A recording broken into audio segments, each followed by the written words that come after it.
ऋषिमुनियों की पावन धरती, देश धर्म का नाता है। कहते सारे लोग यही है, वो हमारी माता है। जाग उठो ओ भारतवासी, जाग उठो ओ भारतवासी, गौ पर छुरियां चलती है। बंद करो गौ माँ की हत्या, सारी जनता कहती है। बंद करो गौ माँ की हत्या, सारी जनता कहती है।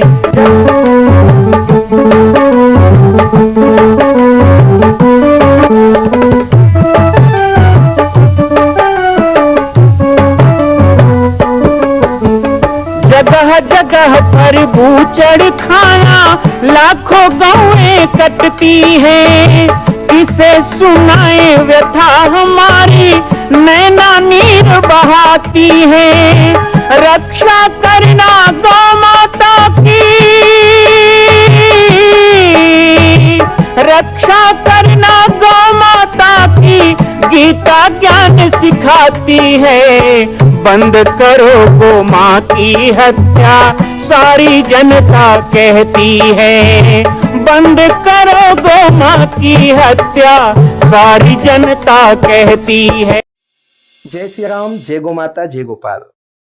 स्वागत है आप सभी का भारत के हृदय स्थल छत्तीसगढ़ प्रांत में मां कौशल्या धाम जिला बालोद में विगत 18 वर्षों से बन रहे इस विशाल दिव्य भव्य मंदिर का निर्माण।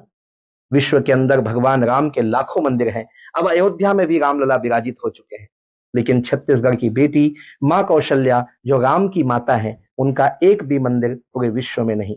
इसीलिए यह विशाल तीर्थ का निर्माण विगत वर्षों से चल रहा है बालोद जिला छत्तीसगढ़ में। 25 करोड़ की लागत से बनने वाला 108 फीट ऊंचा, 65 फीट चौड़ाई और 136 फीट लंबाई का राजस्थान के ठोस पत्थरों से बनने वाला यह मंदिर हजारों वर्ष तक भारत में 5वें धाम कौशल्या धाम के रूप में स्थापित रहेगा। 3 तल के इस मंदिर में प्रथम तल पर भगवान शिव, मध्य तल में गोद में रामलला को लेकर स्वर्ण सिंहासन में मां भगवती कौशल्या विराजित होंगी और तीसरे तल पर पंचमुखी हनुमान। इसके अलावा सामाजिक समरसता को समर्पित यह मंदिर सनातन हिंदू धर्म के समस्त देवी देवताओं महापुरुषों की मूर्तियों से सुसज्जित होगा।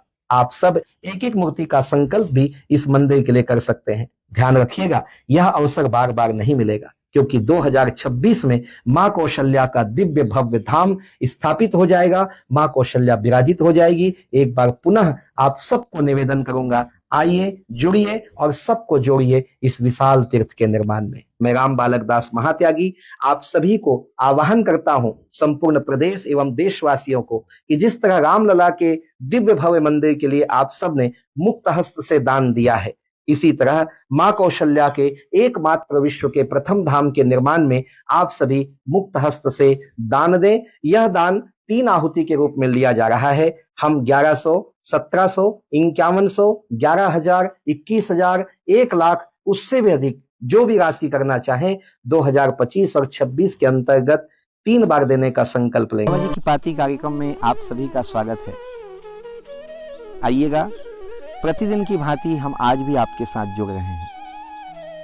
मुझे बड़ी प्रसन्नता है कि लगातार 45 भाग लगभग हमने प्रसारित किए हैं बचपन की यादें, और 45 भाग के अंतर्गत लगभग 1 लाख बार हमारे इस कार्यक्रम को देखा गया। सबसे पहले तो इसके लिए आप सबको बधाई और शुभकामनाएं। बाबा जी की पाती कार्यक्रम को 15 जून को 1 वर्ष पूर्ण हुए, और 1 वर्ष पूर्ण होने के उपलक्ष्य में हमने कुछ विशेष कार्यक्रम तो प्रसारित नहीं किया, लेकिन बचपन की यादें कार्यक्रम को हम ये मान के चल रहे हैं कि भक्तों के लिए बहुत ही अच्छा कार्यक्रम हुआ, सबको बड़ा पसंद आया। 21 जून अंतर्राष्ट्रीय योग दिवस, साथ ही गंगा दशहरा जैसे कार्यक्रम भी बीच बीच में आए, लेकिन पुनः एक बार हम बिना विश्राम लिए उस प्रसंग को आगे बढ़ाना चाह रहे हैं जिस प्रसंग के लिए विशेष जिज्ञासा सबके मन में है। क्या भूत प्रेत होते हैं? क्या बुरी आत्माएं होती हैं? और यदि होते हैं तो उनका प्रभाव कितना होता है, और साथ ही साथ उसके प्रभाव से बचना, कैसे हम बचें उससे? ये सारी जिज्ञासाएं अब आप सबके मन में हैं। मेरे पास कुछ जिज्ञासाएं भी आई हैं। रायपुर से हमारे पास एक माता जी ने लिख करके भेजा है कि मेरे बच्चे को प्रेत बाधा थी, तो उसे किसी ओझा ने आकर ठीक किया, कोई बैगा ने आकर ठीक किया, तो उनके पास ऐसी कौन सी शक्ति होती है? देखिए, एक होता है ज्ञान मार्ग, एक होता है भक्ति मार्ग, एक होता है मंत्र तंत्र का मार्ग। शैव, वैष्णव और शाक्त 3 परंपरा है। प्रायः शाक्त परंपरा अर्थात शक्ति की उपासना करने वालों में तंत्र विद्या होती है, और ये तंत्र विद्या किसी दूसरे ने नहीं बनाया है। पहले गांव-गांव में ये तंत्र मंत्र के प्रति बड़ी इच्छा होती थी लोगों के मन में, सिखाया भी जाता था, और उसके लिए गुरु भी होते थे। लोगों के पास समय भी होता था इतना कि वो तंत्र मंत्र सीखते थे, बिच्छू का, सांप का विष निकालना सीखते थे, भूत झाड़ना सीखते थे, बहुत सारा चीज सीखते थे। शारीरिक दर्द को भी लोग झाड़ दिया करते थे, झाड़ा लगा करके। रामचरितमानस में कहा गया, साबर मंत्र जाल जेहि सिरजा, ये सब भगवान शंकर ने ही बनाया है। और इसीलिए हमारे छत्तीसगढ़ में मोर फूके, गुरु के फूके, महादेव पार्वती के फूके, अर्थात भगवान शिव और पार्वती से मुझे विद्या मिली है, ऐसा बार बार याद दिलाया जाता है। तो भगवान शिव वैद्यनाथ भी हैं, और वैद्यनाथ के साथ साथ वो भूतों के राजा भी हैं। सारे भूत प्रेत सब कुछ उनके वश में है। तो भगवान शिव की साधना करने वाले, आराधना करने वाले जो होते हैं, उनको ये सारी सिद्धियां मिलती है। तो जो भी ये बैगा, ओझा, कुछ ऐसे भी दुष्ट होते हैं जो इसके नाम पर लोगों को लूटते हैं, मैं उनके लिए नहीं कह रहा, लेकिन जो सचमुच सेवा की भावना से और सबको सुख देने की भावना से इन यौगिक क्रियाओं को, तांत्रिक क्रियाओं को अपनाए हुए हैं, तो वो लोग भी धन्यवाद के पात्र हैं। हमारी एक सज्जन ने पूछा है कि क्या श्री हनुमान जी के प्रभाव से ही भूत प्रेत जाते हैं और कोई देवी देवता के प्रभाव से नहीं? देखिए, ऐसा बिल्कुल नहीं है कश्यप जी। भूत प्रेत बाधा जो होती है वो हनुमान जी के प्रभाव से भी जाते हैं, और कोई भी अच्छी शक्ति हो उनके प्रभाव से जाते हैं। मैं आपको एक चीज बताना चाह रहा था कि कुछ ऐसी फिल्में आई हैं, फिल्मों के कारण लोग बड़े प्रभावित होते हैं, और छोटे छोटे बच्चे तो जो टीवी में देखते हैं, फिल्मों में देखते हैं, उसी को सत्य मानते हैं। अभी एक कुचक्र के तहत, एक षड्यंत्र के तहत दिखाते हैं फिल्मों में कि भूत प्रेत की बाधा आई, और उसको दूर करने के लिए कोई ईसाई आया, कोई पादरी आया। ज्यादातर मस्जिद दिखाते हैं या फिर चर्च दिखाते हैं, पादरी दिखाएंगे या मौलवी दिखाते हैं। लेकिन मैं आप सबको बताऊं, हमारे यहाँ भूत प्रेत की बाधा तब भी थी जब मुस्लिम धर्म का जन्म नहीं हुआ था, जब ईसा धर्म का जन्म नहीं हुआ था। ईसा और मूसा बाद में आए, अर्थात मुस्लिम और ईसाई बाद में आए। भारत की परंपरा, वैदिक परंपरा, पौराणिक परंपरा में भी भूतों की कहानी है। जैसे मैं आपको बताऊं, धुंधकारी। धुंधकारी कौन था? श्रीमद् भागवत की कथा में जब गोकर्ण कथा पहले दिन होती है, तो सबसे पहला धुंधकारी की कथा होती है, या ये कहें कि भागवत की कथा धुंधकारी के कारण ही प्रसिद्ध हुई है। एक तरफ राजा परीक्षित को तक्षक ने डस दिया, उसके पहले उसकी मुक्ति करनी थी कह के भागवत सुनाया गया। बाद में भागवत लोप प्राय हो गया, लेकिन पुनः धुंधकारी के कारण, धुंधकारी के मुक्ति के कारण ये कथा प्रचलित हुई। गोकर्ण ने अपने भाई धुंधकारी को मुक्त करने के लिए उसे 7 गांठ की बांस में बांध दिया और उसे कथा सुनाई। एक एक गांठ फटता गया और आखिरी में धुंधकारी को मोक्ष की प्राप्ति हुई। धुंधकारी कौन था? वो एक ब्राह्मण था, ब्रह्म कर्म में निरत था, लेकिन बाद में वह शराब और वेश्यागमन करने लगा, जिसके कारण वो ब्रह्म राक्षस की गति को प्राप्त हुआ, क्योंकि शराब पीकर वो मर गया, अकाल मृत्यु में चला गया। तो धुंधकारी का मोक्ष होना, उसका ब्रह्म राक्षस बनना, उसका आकर गोकर्ण को सताना, ये सारी बातें प्रमाणित करती है कि आज से सैकड़ों वर्ष पहले भी भारत में ये सब कथाएं थी, उनके उपाय भी थे, और ये बुरी आत्माएं अपने मुक्ति के लिए ही हमें तंग करते थे। ये कभी हमारे प्राण के लिए हमारे पीछे नहीं लगते थे। हाँ, लेकिन जिससे निजी दुश्मनी हो या कोई संकल्प हो तो जरूर उस पर हावी होते थे। यहाँ पर हीरादास का ब्रह्म राक्षस बनना भी इसी बात को प्रमाणित था। कहीं न कहीं वो पाटेश्वर धाम के प्रति अनुरक्त था, कहीं न कहीं वो मेरे प्रति क्षुभित था, और कहीं न कहीं वो इस धाम के लिए अपराधी भी था। इसीलिए उसके ब्रह्म राक्षस बनने की कथा आई, उसको मुक्ति नहीं मिली, उसको अकाल मृत्यु मिला, और उसके बाद उसने कुछ यहाँ पर अघटित घटनाएं भी की। भगवान कृष्ण ने भी श्रीमद् भगवत गीता में आत्मा शरीर से जब निकल कर जाती है तो वो शुक्ल मार्ग, कृष्ण मार्ग, कौन कौन सी गति में जाता है वो बताया है। जो लोग साधन करते हुए, अच्छे कर्म करते हुए यदि अकाल मृत्यु को भी प्राप्त हो गए, तो ऐसे लोग योग भ्रष्टो भी जाए थे, वो श्रीमताम गेहे, अर्थात अच्छे लोगों के घर में जन्म लेते हैं, अच्छे वर्ण में जन्म लेते हैं, अच्छे संस्कार में जन्म लेते हैं, ताकि उनको जल्दी ही भगवत प्राप्ति हो जाए। वो बचपन से ही उनको वैसा वातावरण मिल जाता है। और जो लोग दुष्ट कर्म में रहते हैं और उनकी अकाल मृत्यु हो जाए तो वो भूत प्रेतों की गति को प्राप्त होते हैं, ऐसा स्वयं वासुदेव श्री कृष्ण ने कहा है। हमारे पास ऐसी बहुत सी जिज्ञासाएं आती रहेंगी और उस पर भी हम थोड़ी थोड़ी चर्चा बाबा जी की पाती कार्यक्रम में करेंगे। मेरा उद्देश्य केवल अपने बचपन की यादें बताना नहीं है, मैं कोई अपनी कथा कहानी बताना नहीं चाहता, बल्कि इसके माध्यम से मैं कई अनछुए पहलुओं को छूना चाहता हूं जो आप लोगों की जिज्ञासाओं में है। बस उसको बाहर करिए, उसे मुझे भेजिए, ताकि मैं आप सबके साथ उसे बांट सकूं और इससे और अन्यान्य लोगों का भी लाभ होता है। हमारे छोटे छोटे बच्चों के मन में भी जो भूत का भय है उसे दूर करना होगा।